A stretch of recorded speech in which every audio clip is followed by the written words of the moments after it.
Welcome to Your Region This Week. I'm Anandi Carol-Woolery. In this episode, Waterloo Region's top cop talks about the uptick in replica and imitation firearms, and May is Mental Health Month. Recognizing everyone experiences mental health challenges, it's okay to not be okay. A look at resources available to help those struggling. But first, here's a look at the headlines.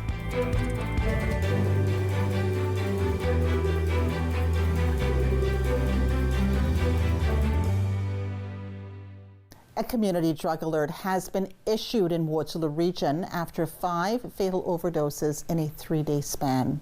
According to the Waterloo Region Integrated Drug Strategy, there have been 5 suspected drug-related deaths from May 1st to 3rd. This is the first alert issued since Kitchener's Consumption and Treatment Services site was forced to close its doors. The site had a drug checking program which helped identify trends and substances of concern. Since the site closed, the program has not yet been replaced. Waterloo Region Integrated Drug Strategy is advising drug users to take precautions and have a safety plan in place. Ontario Health Minister Sylvia Jones is defending the province's record against measles as new infections rise sharply. The latest public health data released shows 223 new infections across Ontario. We have made sure through Dr. Moore's leadership that over a year ago he directed public health units to refocus their efforts on childhood vaccinations. Is that working? I believe it is. So what we have is Erie Shores, as an example. They set up a very specific clinic. Look, there's no doubt that there are outbreaks in certain communities, and the focus needs to be on first reminding caregivers, parents, the value and the efficacy of a measles vaccine that has been in place for over 50 years in the province of Ontario. As Dr. Moore has often said, with 2 doses, you have over 97% protection. We have ensured through our public health units, through our primary care providers, that they have absolute sufficient vaccines to ensure that people who want them are getting it. I know that Dr. Moore's work is making a difference because he is focusing on the public health units that are experiencing those outbreaks and ensuring they have the support they need. Meanwhile, the region of Waterloo Public Health has added Conestoga Mall to its list of potential exposure locations. The time frame is between 11 a.m. and 7 p.m. on Tuesday, April 22nd. Wellington Dufferin Guelph Public Health has also issued a new advisory about potential measles exposure at the Guelph Medical Place Pharmacy on Dawson Road on Thursday, May 1st from 1 p.m. and 3:45 p.m. Public health officials are urging people to ensure they are vaccinated against measles, which carries the risk of serious complications. Girls Can Fly returns this Saturday to inspire the next generation of aviators. The Waterloo Wellington Flight Centre is hosting the highly anticipated event. So Saturday we are hosting our annual Girls Can Fly event. So it's a free event for everyone to come to. It's rain or shine. We're inviting families and the community to come out and celebrate aviation with us. So the day is filled with aircraft displays, flight simulators. We have about 47 exhibitors coming just to celebrate aviation with us, to share their passion. And the highlight of the day is we actually have 275 girls going up in flights, fingers crossed if the weather is okay. But it's really to get young ladies and girls more interested in aviation to know that it's something that they can do too. We all have the same goal, and that's just to share our passion and really open those doors. We have 275 girls going up 4 flights, and that's in partnership with the Copa Breslau 26 Flyers. We also have our own commercial pilots here, female pilots from the Flight Center, as well as our partnership with Great Lakes Helicopters. They have lots of helicopter rides throughout the day. Later in the show, we will introduce you to a pilot who attended this event years ago and how she is inspiring that next generation of girls. A local Michelin-recommended eatery has made the list of Canada's 100 best restaurants. According to the publication dedicated to ranking the restaurants with more than 150 experts from across the country, Langdon Hall in Cambridge is number 15 on the list. Head chef Jason Van Gerder is the brains behind the menus that include tasting options, specific vegan and vegetarian menu, and many different dishes inspired by the country landscape surrounding the area. The dark-eyed junco is the City of Kitchener's official bird.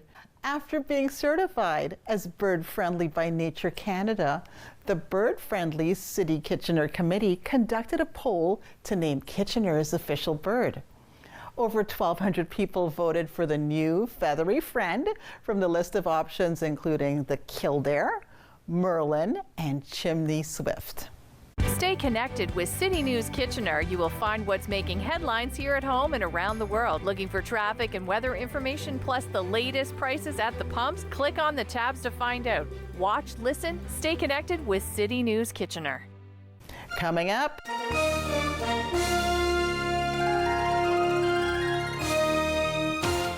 May is Mental Health Awareness Month. A look at how to access resources. The idea behind it is that we need to get people talking about their mental health. There is still a stigma associated with mental health.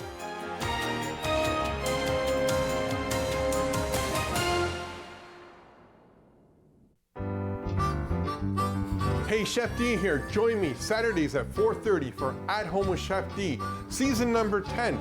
Thanks so much for that. Hey, we're gonna go back old school. We're gonna join Julia Child and Graham Kerr and some of their great recipes and share some of their passion with you. At Home with Chef D, Saturdays at 4:30. Won't you join me? Cooking with Chef D.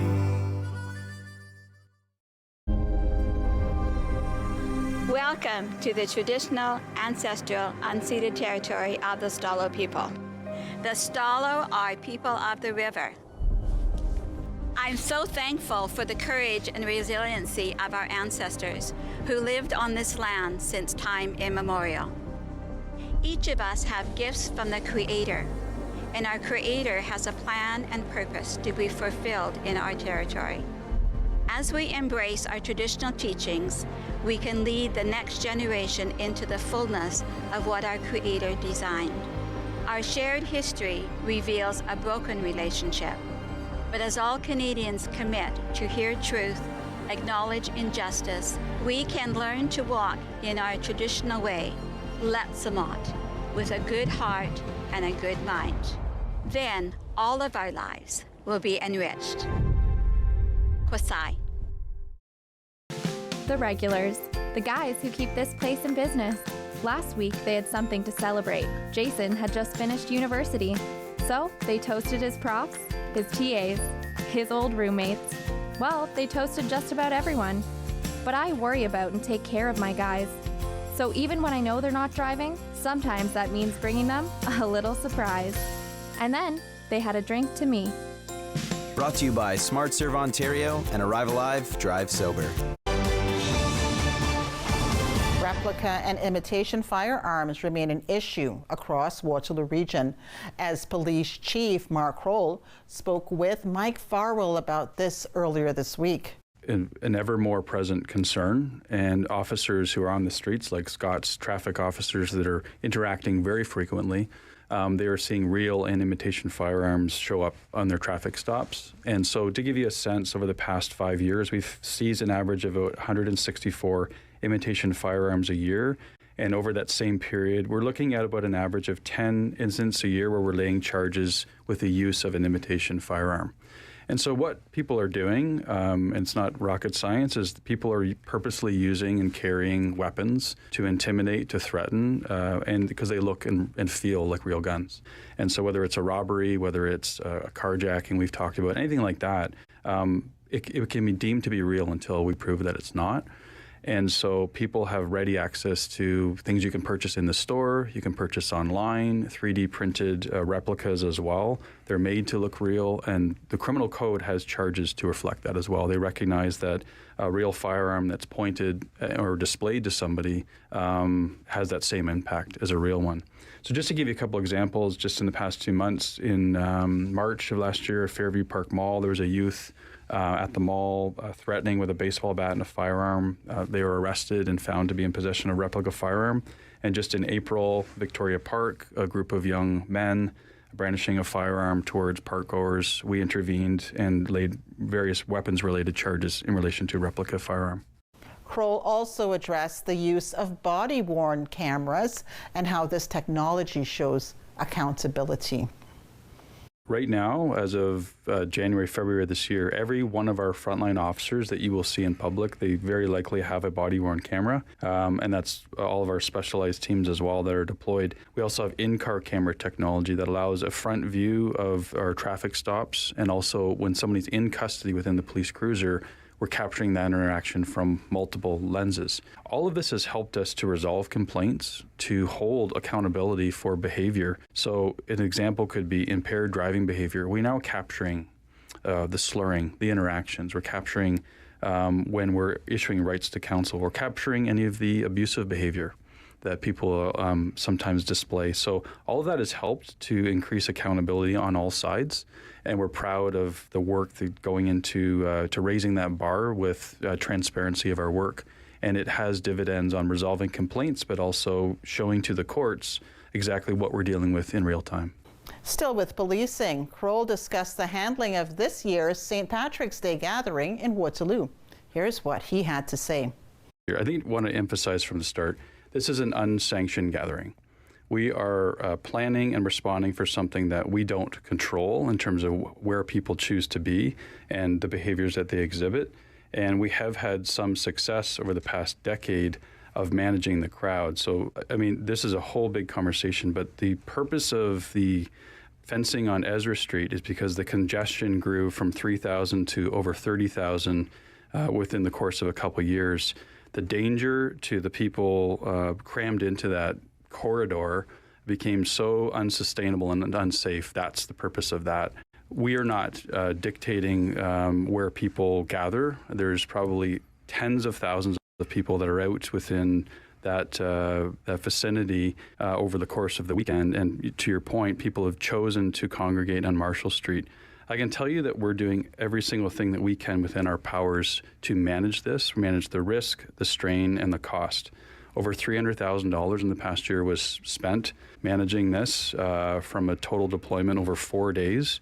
And if we are to move to a strict enforcement capacity, we're talking about hundreds upon hundreds of thousands of dollars to deploy officers into that corridor. And so I could spend a lot of time unpacking the risk, the liability, and the planning that goes into it, but we're not accepting that this is a way to be, and we're doing everything we can to work with the partners to find solutions to reduce any of that risk and liability. So your frustration is valid. Ours is the same. There's a big difference between being in enforcement mode versus public protection mode. And if there's any successes over the past year, for a gathering of 25,000 within a short, place, vicinity, and tens of thousands beyond, there's no catastrophic injury, no catastrophic violence, and the public disruption was concentrated. Lessons will be learned, and I understand the frustration. This may not be an acceptable answer, but I can tell you we're doing everything we can to responsibly manage this. New solutions need to be found moving forward. May is Mental Health Awareness Month. We spoke with Tracy Elop from Camino Wellbeing and Mental Health about the importance of reaching out for help.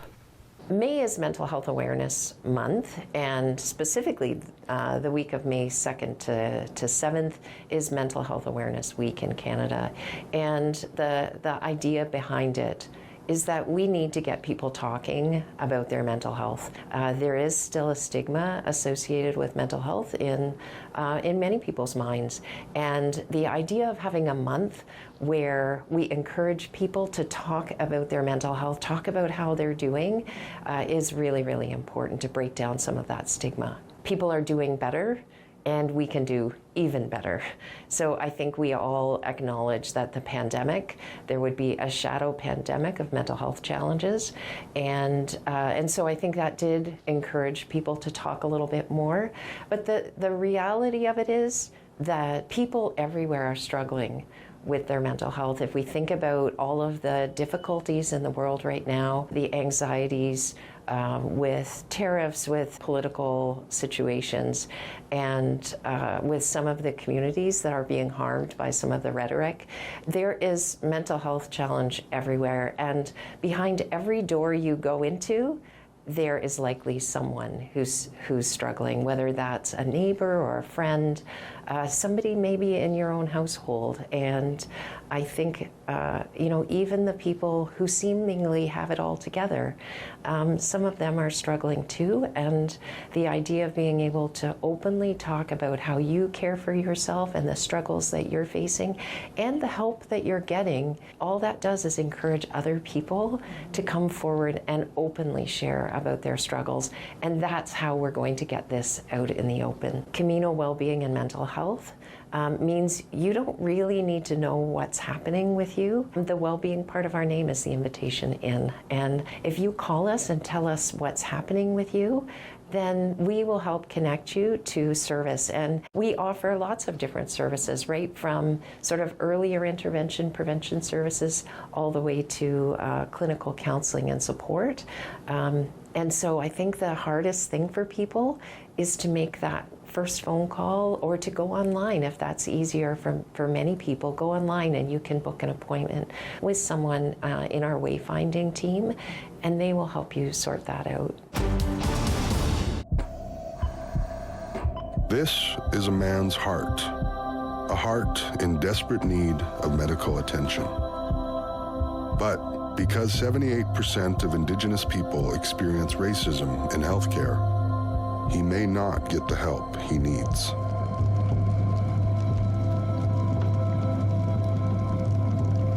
Become an ally. Rise above racism in healthcare. Have you ever thought about just how much politics you speak about just in your own kitchen or in your living room? Or how many important ideas are shared or solutions to some of the world's biggest problems? Well, you're in luck, because I'm inviting some of my friends to come and speak to me about everyday politics, and I'm bringing my living room to you. So join me on Wednesday evenings from 6 until 7 for Everyday Politics with Laura May Lindo. On May 22nd, KW Oktoberfest Rogers Women of the Year pays tribute to outstanding women in our community, and you can be a part of the celebration. Get your tickets today at womenoftheyear.ca. Hey, what's up? We're Chris and Kim, host of What's Buzzin' right here on Rogers TV. We talk about local trends, we interview local guests, and we overall just have a lot of fun. 8 p.m. Wednesday nights on Rogers TV. Stay tuned. Everybody knows not to drink and drive, but some people still think it's okay to take drugs and drive. Police have the authority, the ability, and the tools to determine if drivers are impaired by legal or illegal drugs. And because drug-impaired drivers can pose just as great a risk as drunk drivers, they face the same penalties, like the loss of their driver's license, a criminal record, fines, and more. A message from the RCMP, the Canadian Association of Chiefs of Police, and Arrive Alive, Drive Sober.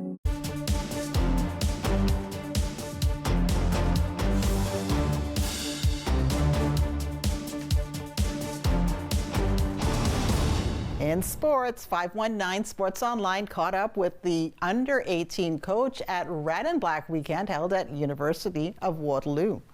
90 players are vying for roster spots with Team Ontario for this summer's Canada Cup in Nova Scotia.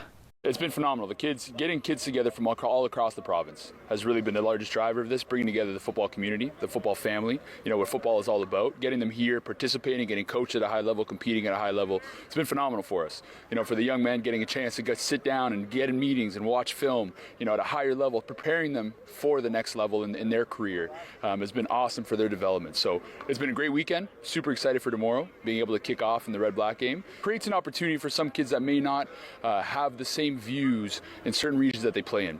Getting out to Sudbury, for example, for us this year in the identification process was extremely important. Giving the northern region an opportunity to showcase themselves not only through the identification process, but here by making the top 90, being in front of almost all 11 OUA schools has been a great opportunity for those kids to showcase themselves and bring those aspirations to life. Great location, like you said, great hospitality. The facilities are phenomenal here at Waterloo. Coach Bertoya, Coach Conway, Coach McGill have done a phenomenal job of hosting, setting this up, organizing, giving the opportunity for the young men, from meeting rooms to field space, having the U18s, U16s, U14s, and the U18 women joining us tomorrow, all in one place, but having the facilities to do it. Waterloo's done a phenomenal job hosting us. I hope they continue to do this, because again, Coach Bertoya and his staff have done a phenomenal job of giving these kids and us as coaches the best ease and possibility to really bring these dreams to life. This is a great opportunity to kind of remind yourself of why you do it. Development of the athlete, development of the young man or young woman that you get the opportunity to coach. And being here at this age group for me, I've been at the university level now for a decade, and being at this level again reminds me of why I'm doing this, the real purpose behind the development of people. And our ultimate goal at the end of the day, win a national championship. That's what we're pursuing, competitive atmosphere always. And we won it last year. The whole goal is to do it once again. For more local sports stories, check out 519 Sports Online. Darren Stevenson and his team work to bring our community stories about local athletes. Visit 519sportsonline.ca. Still ahead, taking to the skies, we'll meet a pilot who was inspired to become one after the Girls Can Fly event. I came to a Girls Can Fly event in 2012 with my mom because she knew I loved planes, and now I'm here with a commercial license.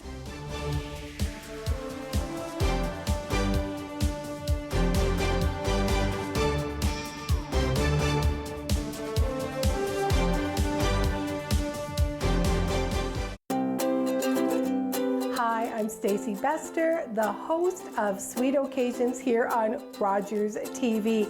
I'm so looking forward to season 7, where we're serving up both sweet and savory dishes.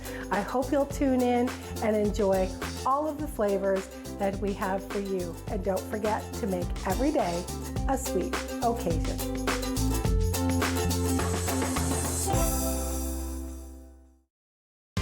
I'm Wendell Clark with a word about winning. We all know it takes a team effort in any sport and with any challenge. You can be a part of the winning team that shuts out impaired driving. Whether you're out on the town or just hanging out with friends, drink responsibly. Always have a plan for a safe ride home for yourself, your family, and your friends. You'll be helping to shut out impaired driving. Visit ArriveAlive.org to find out more. Arrive Alive. Drive sober. My name is Matthew Rutledge. I'm a 60 Scoop survivor, born in Red Lake. Was adopted from there to Toronto at the age of 4. A lot of our brothers and sisters, family members got separated from each other. That was the government's goal, to break that connection from brothers and sisters. Basically taking the Indian out of the child. Right now, they're still trying to find themselves. Originally, my birth name is Harvey Halverson. In my high school days, teens, I was trying to fit into society. I knew I was First Nations, but I didn't know who I was inside. I think later in life, I started that journey. I am proud, Anishinaabe man, who I am now. I love life, who I am.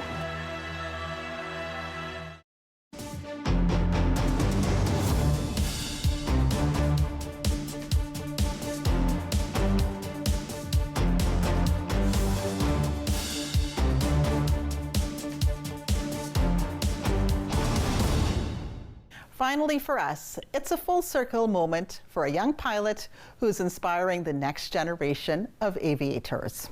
I've always wanted to fly planes. That was my ultimate dream growing up.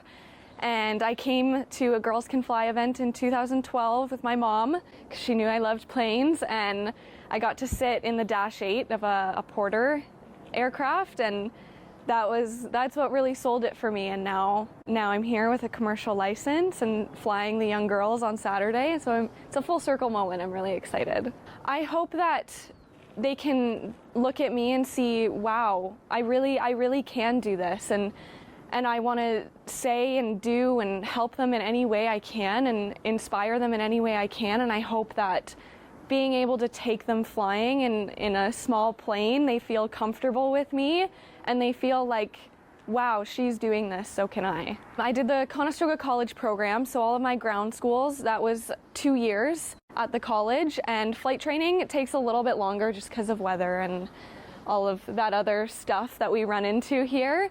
But it's taken me so far about 3 years, and I'm hoping to be done in the next 6 to 8 months. Slowly, I think we're getting there. We still have a long way to go. Across Canada, there's only about 6% female pilots, so we're trying to change that. We slowly see more women in our aviation programs here, but again, it is more of a male-dominated industry right now. We all have the same goal, and that's just to share our passion and really open those doors. And it's not just piloting jobs that are, available in the aviation industry.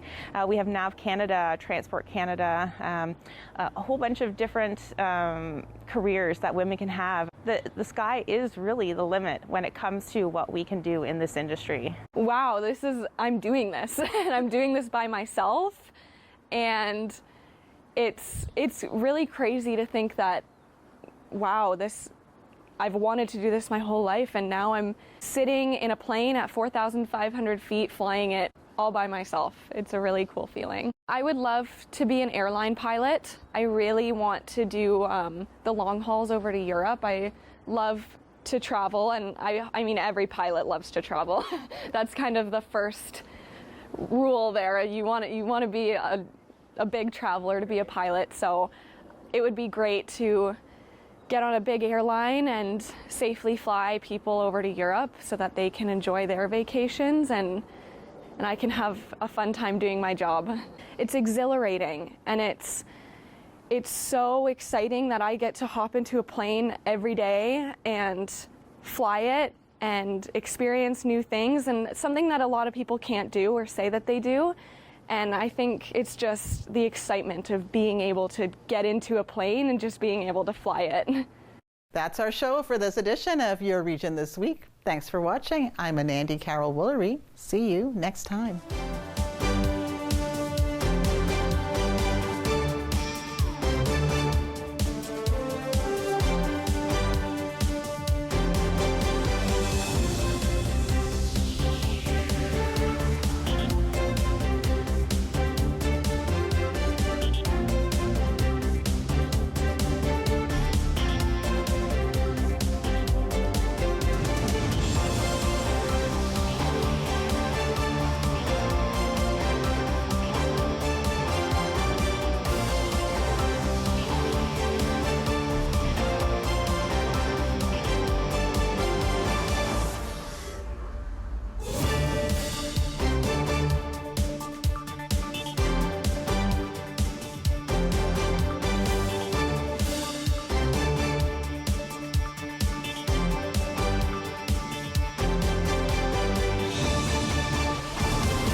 Connect with us by visiting our website or email us at comments@rogerstv.com.